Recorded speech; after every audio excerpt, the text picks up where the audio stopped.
바로 시작해볼까요? 오늘 다룰 역사 해설 정말 흥미진진합니다.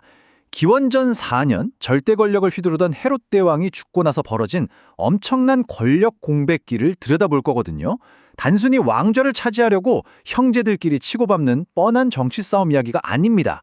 오늘 우리는 이 혼란스러운 시대를 개혁주의, 청교도 신학이라는 아주 독특하고 예리한 렌즈로 들여다볼 텐데요.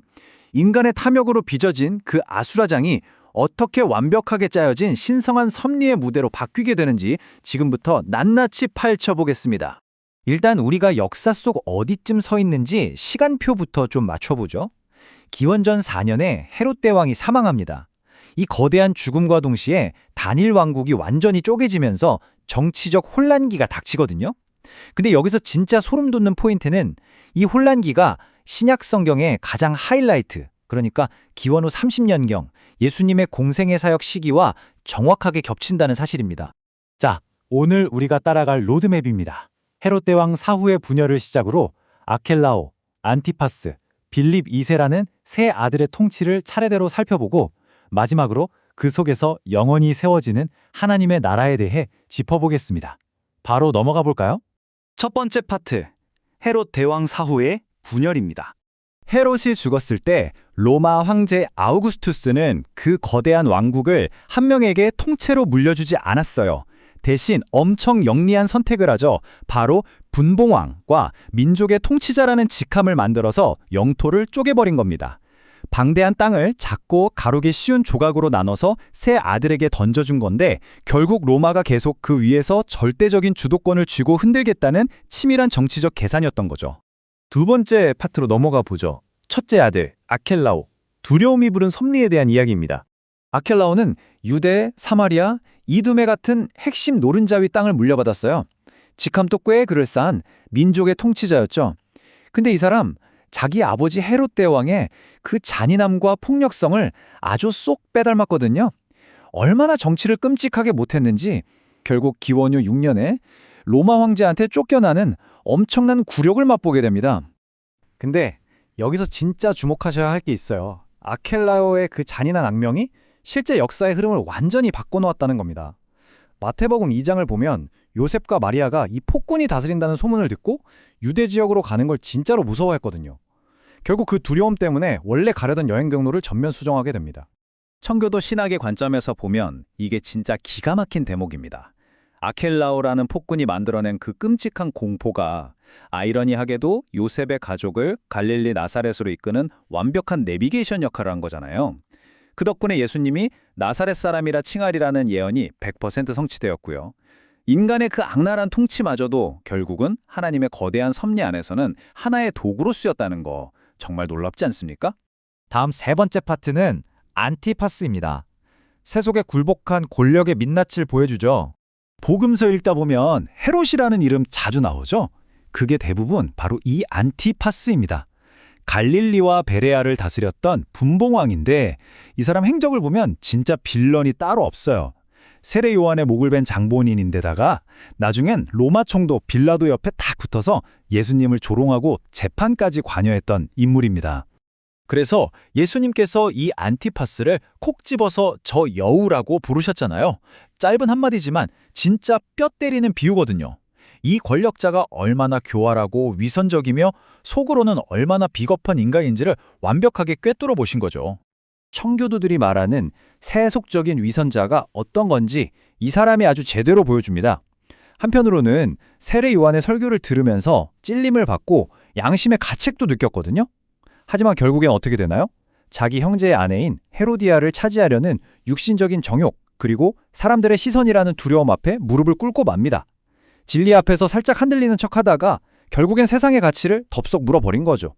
여기서 우리가 챙겨야 할 핵심은 이겁니다. 안티파스가 빌라도랑 짝짝꿍해서 예수님을 조롱했던 그 사건은요, 스스로 대단한 권력을 쥐었다고 착각하는 인간이 하나님을 대적하려고 할 때 얼마나 한없이 무력하고 허망한지를 보여주는 적나라한 역사적 증거입니다.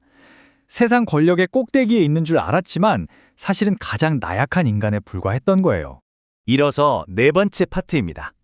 셋째 아들 빌립 2세와 신앙 고백의 무대입니다. 빌립 2세는 갈릴리 동북쪽 끄트머리에 있는 이두레와 드라고닛을 다스린 분봉 왕이었습니다. 형제들에 비하면 꽤 얌전하고 평화롭게 통치를 했어요. 이 사람이 자기 영토에 가이사랴 빌립보라는 신도시를 세우는데 로마 황제 이름에 자기 이름까지 딱 붙여서 만든 그야말로 이방 문화와 세속 권력의 끝판왕 같은 화려한 도시였습니다.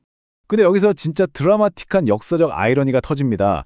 세상에서 제일 화려한 기념물과 이방 신전들이 널려있는 그 세속적인 한복판에서 제자 베드로의 입술을 통해 역사상 가장 위대한 고백이 터져나온 겁니다. 주는 그리스도시요 살아계신 하나님의 아들이시니이다.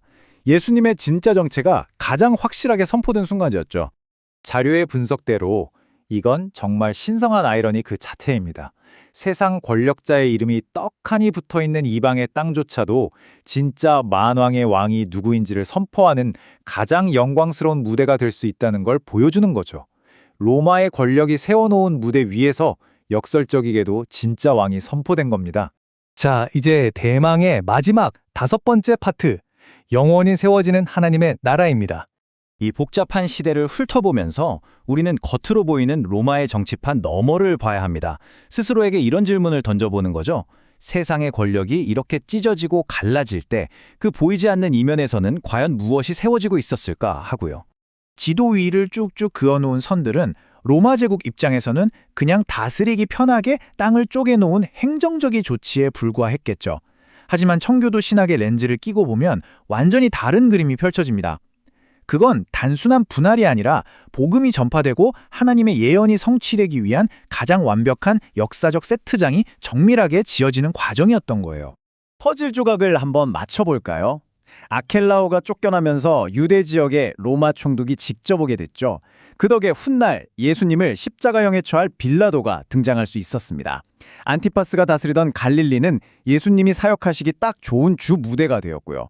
결국 인간의 권력이 부서지고 무너지는 그 빈틈을 비집고 신성한 역사가 아주 차근차근 계획대로 완성되고 있었던 겁니다. 오늘 해설을 통해 여러분이 꼭 가져가셔야 할 핵심 통찰이 바로 이겁니다. 권력을 향한 인간의 야망은 결국 쪼개지고 썩어서 무너지기 마련이지만 그 무대 뒤편에서는 절대 흔들리지 않는 거대한 서사가 완성되고 있었다는 사실이죠. 세상의 권력이 쇠퇴하는 바로 그 틈바구니 속에서 하나님의 나라는 그 어떤 때보다 더 견고하게 자신의 모습을 드러내고 있었습니다.